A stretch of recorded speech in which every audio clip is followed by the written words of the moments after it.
sampai hari ini masih dipertanyakan gitu. Ada penilaian opini ke arah situ begitu. Opini mengatakan bahwa dia pelaku kekerasan. Padahal penetapannya adalah penelantaran. Bukan pelaku kekerasan.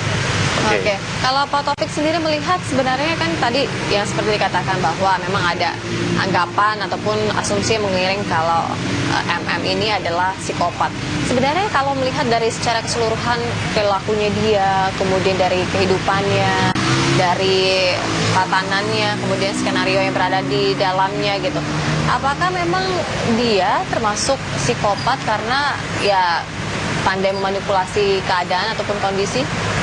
Saya nggak mempelajari dalam mengenai psikopat ya, tetapi yang jelas adalah ada kelainan dalam proses bekerja otaknya yang membuat dia berpikirnya menjadi berbeda, yang bisa terjadi untuk hal-hal yang khusus, tapi untuk hal yang lain dia normal berpikirnya. Nah ini saya nggak tahu, saya menduga kalau dari cerita yang saya lihat di media ya, kelihatannya dia berperilaku seperti itu, memberikan tindakan perilaku yang berbeda khusus terhadap anak angkatnya. Jadi ada hal yang seperti itu. Nah kenapanya begitu saya nggak tahu persis. Tapi yang jelas adalah bahwa kalau betul istilah psikopat di bahasa saya ada kelainan dalam mekanisme kerja otaknya, terutama kimiawi di otaknya, yang membuat membuat perilaku berbeda, karena berpikir berbeda, perilaku berbeda. Jadi ya orang sakit gitu ya, nggak normal. Oke. Tapi biasanya kalau misal Pak Taufik mempelajari begitu ya dari perilaku orang lain gitu, tidak hanya MM. Tapi apa sih sebenarnya yang membuat adanya kelainan dalam pikiran seseorang gitu? Terutama kalau misalnya Pak Taufik melihat, tadi Pak Taufik mengatakan bahwa MM ini memiliki kelainan dalam berpikir, entah apa yang terjadi sebelumnya mungkin kalau misalnya tarik.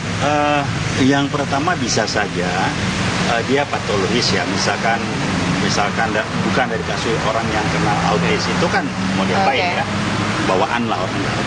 Tapi ada yang itu terjadi karena dia membangun proses berpikir yang berkelanjutan, yang tanpa sadar membuat dia menjadi membangun program baru, otak otomatisnya jalan dan dia tidak bisa mengendalikan lagi. Baik. Saya khawatir ya. Iya, baik Pak Taufik, Mas Reza, saya akan ajak Anda untuk melihat keterangan dari saksi-saksi yang kemarin baru saja diperiksa. Ada yang bekerja di rumah Ibu Margaret, kemudian ada juga yang merupakan salah satu kerabat dari Ibu Margaret. Kita akan saksikan bersama-sama.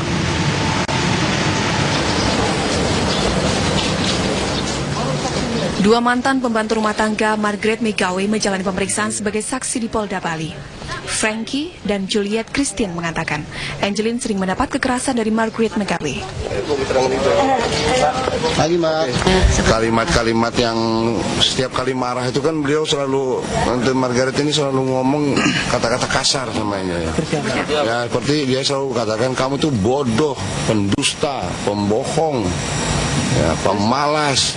Saya tidak tahu karena apa, karena waktu itu saya lagi nonton sama Angeline di kamar. Tiba-tiba ibunya Angeline masuk ke dalam, menarik Angeline. Menurut kata-kata yang keluar dari mulutnya, saya panggil nggak dengar, mau enak-enakan aja, itu aja yang saya dengar sambil berlalu di depan saya.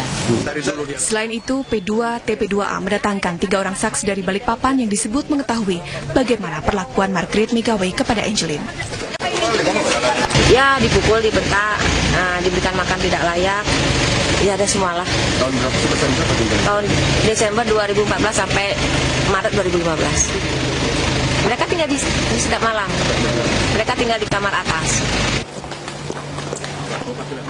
Semua kekerasan yang diceritakan para saksi dikatakan terjadi di kediaman Margaret Megawe di rumah Sedap Malam Sanur. Dari Denpasar, Bali, Adi Gunawan, TV One mengabarkan. Oke, baik Mas Reza, ini ada keterangan saksi tambahan begitu yang dalam tanda kutip ini cukup memberatkan begitu ya untuk Ibu Margaret. Kalau Anda melihat dari kualitas para saksi ini, apakah cukup begitu dengan keterangan para saksi ini kemudian polisi mengambil sebuah keputusan lain ke depan? Tidak cukup, karena kasus utama dari Angeline ini kan adalah pembunuhan, bahkan mungkin pembunuhan disertai dengan kekerasan seksual. Informasi-informasi yang tadi ditayangkan oleh sekian banyak saksi tambahan itu tidak ada yang mengarah kepada pembunuhan dan kekerasan seksual. Sementara kalau terhadap tersangka M, lagi-lagi tadi saya katakan sejauh ini penetapan oleh teman-teman di Polda Bali adalah penantaran, bukan kekerasan. Bagaimana kemudian membuktikan bahwa Angelin sudah mengalami kekerasan verbal atau kekerasan lisan? Susahnya minta ampun saya pikir, karena saya yakin di lokasi tidak ada tape recorder yang menyimpan rekaman suara tersangka N. Sementara terkait dengan kekerasan fisik, semestinya bisa diperiksa lewat proses otopsi, tapi teman-teman kedokteran forensik yang paling tahu itu. Nah, jadi sekali lagi, informasi-informasi yang diberikan atau ditayangkan tadi itu memang mengukuhkan narasi atau mengukuhkan sinyalemen sebagian halayak bahwa Ibu M ini katakanlah sudah menjalankan pengasuhan tidak sebagaimana mestinya. Tapi apa boleh buat?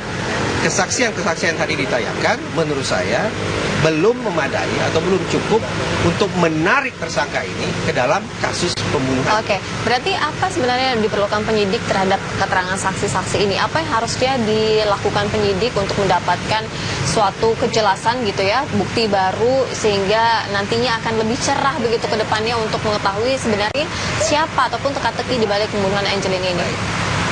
Dari sekian banyak penelitian di bidang psikologi forensik, simpulannya satu. Bahwa ternyata pengakuan atau kesaksian atau testimoni itu adalah barang yang paling rapuh, bahkan paling berpotensi merusak proses hukum.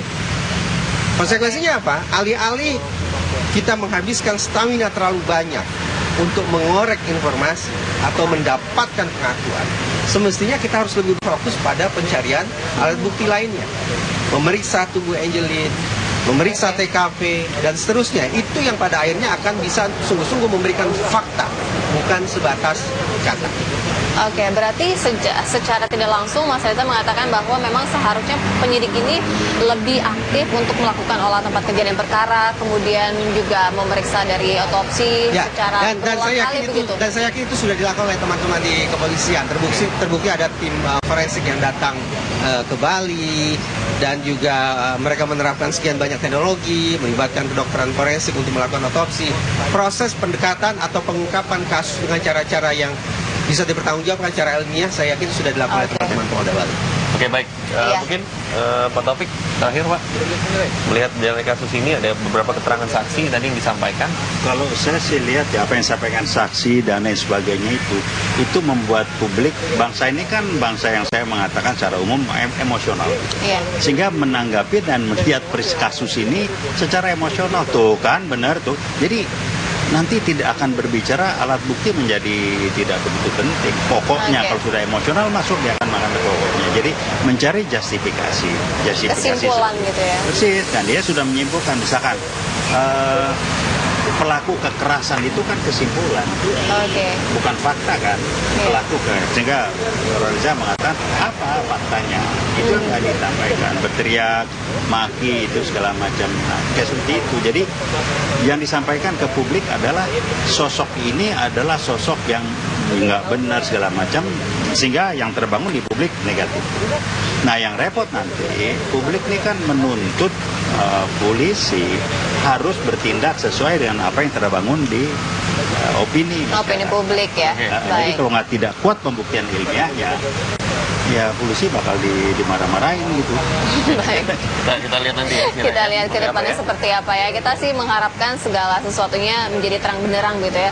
Tidak lagi menjadi misteri ataupun teka-teki tentang kematian Angelin. Terima kasih Pak Taufik, terima kasih Mas Reza. Terima kasih. Kita masih akan kembali ya nanti ya. Beberapa kabar pilihan dan juga perbincangan lainnya ya. Tapi jeda sejenak, kami akan segera kembali di Apa Kabar Indonesia Pagi Akhir Pekan.